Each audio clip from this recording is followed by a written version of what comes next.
At the Harare Wildlife Gardens in Zimbabwe, known for its wide collection of African animals, there lived an old elephant named Mandla.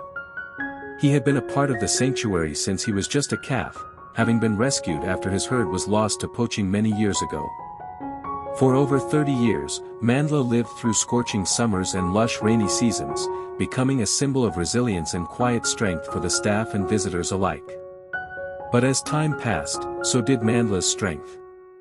His movements grew slower, his appetite reduced, and his bones creaked from the weight of age. The zookeepers and veterinarians who had known him for years began to notice changes.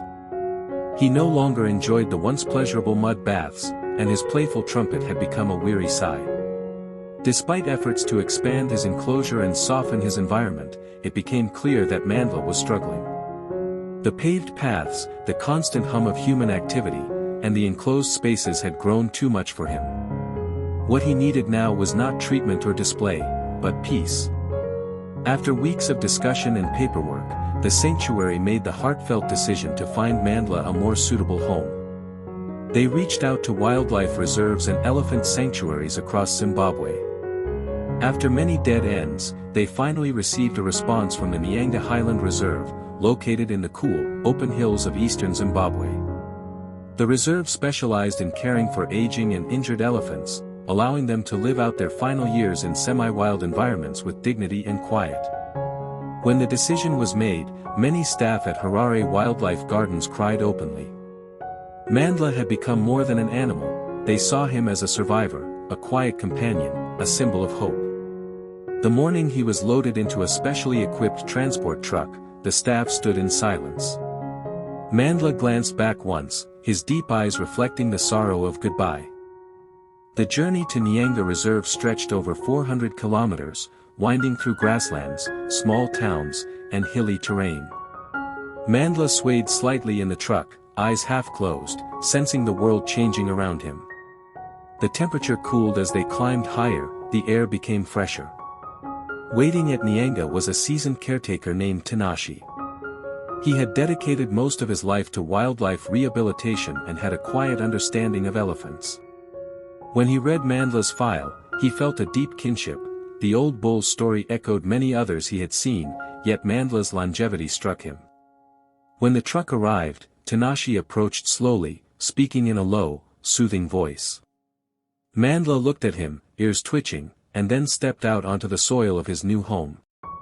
For the first time in years, he was not hemmed in by walls. Rolling hills stretched before him, dotted with acacia and msasa trees, and birds called from above. Tanashi led him to a shaded area near a freshwater spring, not far from the main observation post. There, Mandla would have easy access to food, water, and medical care while still enjoying freedom. Every morning, Tanashi would come with a basket of fresh fruit, inspecting Mandla's feet, checking his breathing, and talking to him as if speaking to an old friend. Slowly, Mandla began to relax.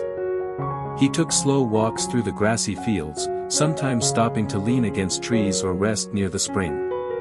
He even started using his trunk to splash water again, much to Tanashi's quiet delight. But peace in the wild is never guaranteed. One overcast afternoon, Tanashi returned to Mandla's area to find it empty. The elephant was gone. Panic instantly seized his chest. Mandla rarely moved far, where could he have gone? And why? Footprints in the soft soil gave him a direction. Grabbing his radio and a walking stick, Tanashi followed the trail deep into the bush. The radio crackled with static, reception was poor in this part of the reserve. The clouds overhead grew heavier, and the wind whispered through the tall grass. Then came a distant noise that froze Tanashi in his tracks, a trumpet of distress from an elephant, followed by the unmistakable snarls of lions. He sprinted toward the sound, heart pounding. As he emerged onto a rocky slope, the scene before him made his breath catch. Mandla stood surrounded by 3 young male lions. His back legs were trembling, and his sides heaved from exhaustion. The lions circled, emboldened by the elephant's age and weakness. Tanashi didn't hesitate. He shouted loudly, waving his arms and swinging his walking stick as he ran toward the scene. The lions snarled, one lunging forward before retreating. Tanashi threw a rock, then another, screaming with everything in him. His voice was hoarse, his arms shaking, but he didn't stop. The lions paused, seemingly uncertain. This man was not backing down. One of the lions growled, pacing back and forth, but didn't approach. The others hesitated, then slowly turned and began to slink away into the tall grass. Only once the last tail disappeared did Tanashi dare to lower his arms. He ran to Mandla, who was now collapsed on his side, ribs rising and falling unevenly.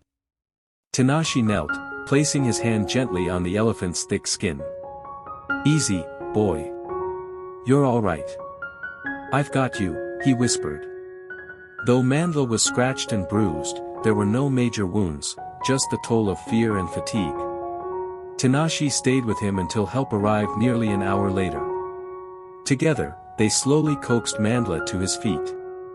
It was a painful, slow process, but the elephant eventually rose, leaning slightly against Tanashi as if acknowledging his presence. With the transport truck still back at the main station, they had no choice but to walk Mandla home. Tanashi led the way on foot, walking slowly, letting the elephant rest when needed. As dusk fell, the sky above Nyanga turned a deep orange, casting long shadows across the path. The mountains loomed in the distance like sleeping giants, and the chirping of cicadas filled the silence between Tanashi's gentle encouragements. Mandla moved slowly but deliberately, every step a victory. Sometimes he stopped to breathe deeply, and each time, Tanashi waited patiently, never leaving his side. By the time they reached the reserve's central compound, stars were beginning to appear overhead. Lights blinked on in the distance, and a team of veterinarians rushed out to help.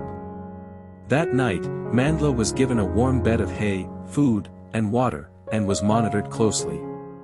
Tanashi sat beside him, blanket over his shoulders, too wired to sleep.